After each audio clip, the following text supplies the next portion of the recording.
Information HQ के दोस्तों अस्सलाम वालेकुम। तमाम नए आने वाले दोस्तों से गुजारिश है कि हमारे चैनल को सब्सक्राइब करें और बेल आइकन का बटन दबाएं ताकि नए आने वाले वीडियो आप तक बर वक्त पहुँच सके।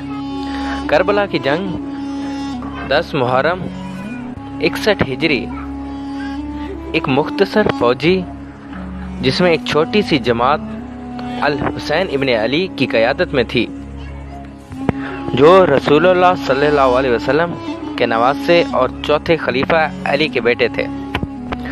उमवी खलीफा यजीद अव्वल की तरफ से भेजी गई फौज के हाथों शिकस्त और कत्ल आम। इस जंग ने उमवी खानदान की पोजीशन को महफूज बनाने में मदद की, लेकिन शिया मुसलमानों के दरमियान 10 मुहर्रम यौमुल क़ुद्स का सालाना मुक़द्दस दिन बन गया।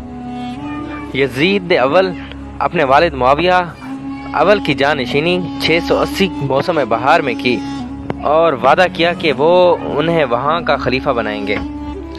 जब यजीद को कुफा में शियों की बागियाना रवैये का इल्म हुआ तो उसने बसरा के गवर्नर अब्दुल्ला को अमन बहाल करने के लिए भेजा। कबाइल के सरदारों को तलब किया गया, उन्हें अपने लोगों के तर्ज अमल का जिम्मेदार ठहराया और इंतकामी कार्रवाई की धमकी दी। उसके बावजूद हुसैन अपने अहलो अयाल के साथ मक्का से इस उम्मीद पर रवाना हुए कि कुफा के शहरियों की जानिब से उनका पुरजोश इस्तकबाल किया जाएगा।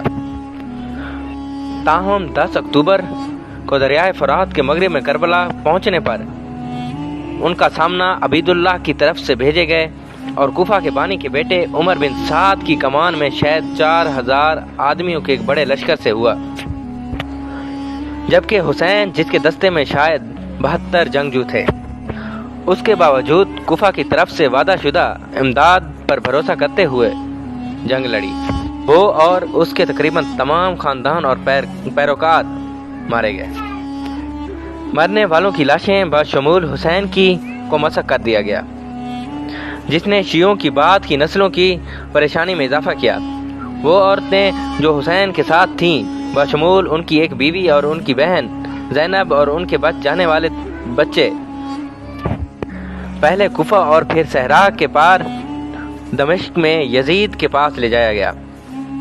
शिया रवायत में यह है कि ज़ैनब ने दूसरों के अलावा कुफा में अबीदुल्लाह को बाज़ाब्ता तौर पर मलामत की और दमिश्क में यजीद को ललकारा और खिलाफत के इस दावे को रद्द कर दिया।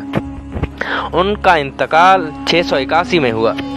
शिया कहते हैं कि उसे दमिश्क में दफन किया गया था और उनका मकबरा शियों के लिए एक अहम ज़ियारतगाह है, जबकि सुन्नी रवायत के मुताबिक उन्हें कायरा में दफन किया गया। उमर, अबीदुल्लाह और यजीद को अली के हामियों ने कातिल समझा। उसके बाद शियों ने उनके नामों को बुरा भला कहा। दुनिया भर के शिया मुसलमान 10 मुहर्रम उल हराम को अवामी शोक के दिन के तौर पर मनाते हैं।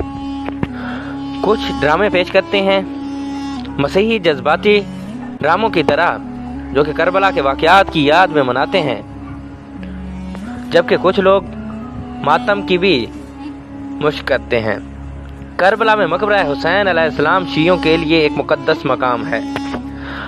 अपने वालिद के कत्ल के बाद अली, हसन और हुसैन ने पहले उमवी खलीफा मुआविया की हुकूमत को कबूल कर लिया, जिससे उन्हें पेंशन मिलती थी।